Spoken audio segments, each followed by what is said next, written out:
ঈশ্বরের ধন্যবাদ হোক, ঈশ্বরের নাম উচ্চকৃত ও গৌরবান্বিত হোক। আমি রেভারেন্ড পার্থ চ্যাটার্জি আবার একবার ঈশ্বরের অনুগ্রহে আপনাদের সকলের সম্মুখে তার পবিত্র বাক্য নিয়ে এসেছি, যেন সেই পবিত্র বাক্য বলে আমি অন্তরে তৃপ্তি লাভ করি এবং শুনে যেন আপনারা অন্তরে তৃপ্তি লাভ করেন। ধন্যবাদ, ঈশ্বরের ধন্যবাদ হোক, ধন্যবাদ হোক, ধন্যবাদ হোক। আমাদের সকলের ঘরে দেওয়ালের দিকে তাকালে বা আশপাশে তাকালে যে জিনিসটা খুব কমনলি আমাদের চোখে পড়ে সেটা হচ্ছে একটা ঘড়ি আর একটা ক্যালেন্ডার। ঘড়িতে মাঝে মাঝেই আজকাল আর দম দেওয়া ঘড়ি পাওয়াই যাবে না প্রায়, তাই ঘড়িতে মাঝে মাঝেই ব্যাটারি চেঞ্জ করতে হয়। ক্যালেন্ডার প্রত্যেক বছর আমরা চেঞ্জ করি, কিন্তু সারাটা জীবন আমরা ওই একই রকম ঘড়ির সময় দেখে জীবনযাপন করি। আর এই একই রকম ক্যালেন্ডারে 1 জানুয়ারি টু 31 ডিসেম্বর প্রত্যেক বছর আমরা অতিক্রম করি। কিন্তু এই দুটি খুব কমন যে মানব জীবনের সঙ্গীকে দেখে আমরা কি কখনো আন্দাজ করেছি যে এরাও আমাদেরকে অনেক কিছু শিক্ষা দিতে পারে এবং আমাদের যে আত্মিক জীবন আছে, প্রভুতে যে বিশ্বাসী জীবন আছে, সেই জীবনে আমাদেরকে পথ দেখাতে পারে? সর্বপ্রথম ঘড়িটাকে ধরা যাক। যদিও ঘড়ি বা ক্যালেন্ডার দুটোই সময় দেখায়, ঘড়িটাকে দিয়ে কেন্দ্র করি চিন্তা করি। একটা ঘড়ি আমাদেরকে কি শেখায়? সময়ের পরিমাপ। ক্যালেন্ডারও ইন এ ওয়ে আমাদেরকে কি শেখায়? সময়ের পরিমাপ। ক্যালেন্ডারের একটা ডেট, একটা পার্টিকুলার 24 আওয়ার্সের একটা সাইকেলকে একসাথে দেখায়, আর ঘড়ির কাজ হলো সেই 24 আওয়ার্স সাইকেলটাকে ঘন্টা, মিনিট এবং সেকেন্ডে বিভক্ত করে আরও বিশদে আমাদের জীবনে রিপ্রেজেন্ট করা।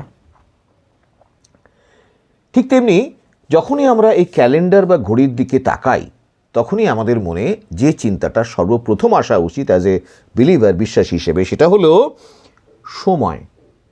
আমার জীবনের সময় বহমান নদীর ন্যায় ঘড়ির থ্রু দিয়ে ঘন্টা, মিনিট, সেকেন্ড পার করে বয়ে চলেছে, আর ক্যালেন্ডারে একটা একটা একটা একটা করে দিন উল্টে যাচ্ছে, একটা একটা করে বছর আমার জীবনে অতীতকালে পরিণত হচ্ছে, আর আমি আস্তে আস্তে আস্তে আস্তে আমার সঞ্চিত যে সময়, যে আয়ু ঈশ্বর আমাকে দিয়েছেন আমার এই মানব জীবনে, সে আয়ু আস্তে আস্তে ক্ষয়ে যাচ্ছে, শেষ হয়ে আসছে, খরচা হয়ে যাচ্ছে। আর মানব জীবনটা শুধু সময়ের দিকে তাকিয়ে তাকিয়ে অনায়াসে ব্যয় করে দেবার মতো তো নয়, কেননা এটা বিশ্বাসীর জীবন, এটা মূল্যবান মানব জীবন একজন বিশ্বাসীর কাছে, যে জীবনকে ব্যবহার করে তাকে ঈশ্বরের কাছে গিয়ে পৌঁছতে হবে, ঈশ্বরের পরিত্রাণে গিয়ে পৌঁছতে হবে। আর সেই জন্যেই ঘড়ির সময়, ক্যালেন্ডারের সময় দেখে বিশ্বাসীর মনে সময় সম্বন্ধে সম্ভ্রম উপস্থিত হওয়া উচিত, এবং তার ভাবা উচিত কিভাবে? যেভাবে গীত সংহিতার 31 গীতের 15 পদে ভক্তজন ভেবেছেন। 31 গীতের 15 পদে ভক্ত কিভাবে নিজেকে ব্যাখ্যা করেছেন? না, তিনি বলছেন যে হে প্রভু, আমরা যাই গীত সংহিতার 31 গীতে, তার 15 পদে ভক্ত খুব সুন্দর করে ঈশ্বরকে বলছেন যে আমার সময় সকল তোমার হস্তে, আমার সময় সকল তোমার হস্তে রয়েছে। সময় সকল অর্থাৎ তিনি মিন করেছেন আমার পাস্ট ছিল তোমার হস্তে, আমার প্রেজেন্ট রয়েছে তোমার হাতে, এবং আমার ফিউচার থাকবে তোমার হাতে। আমার সময় সকল তোমার হস্তে, অর্থাৎ বিশ্বাসীর জীবনের এই যে সময় বয়ে যাচ্ছে, এই সময়টা হতে হবে সমর্পিত সময়। আমার গতকালটা, গত দিনটা, গত সেকেন্ড, গত মিনিট, গত ঘন্টা, গত বছর সব কিছু ঈশ্বরের হাতে ছিল। আবার সামনে যে সেকেন্ড, মিনিট, ঘন্টা আসছে, যে দিন, মাস, বৎসর আসছে, সেটাও ঈশ্বরের হাতে থাকবে। আর এখন বর্তমানে যে মুহূর্তটা, যে মিনিটটা, যে ঘন্টাটা, যে দিনটা যাচ্ছে আমার জীবন দিয়ে, সেটাও ঈশ্বরের হস্তে রয়েছে।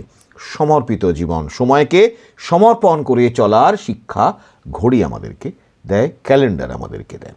আর একটা হচ্ছে যেটি হিতোপদেশ উপদেশক 3 অধ্যায় 1 পদে যেটি বলেছে যে সব কিছুরই একটা সময় আছে, সব কিছুরই একটা সময় আছে।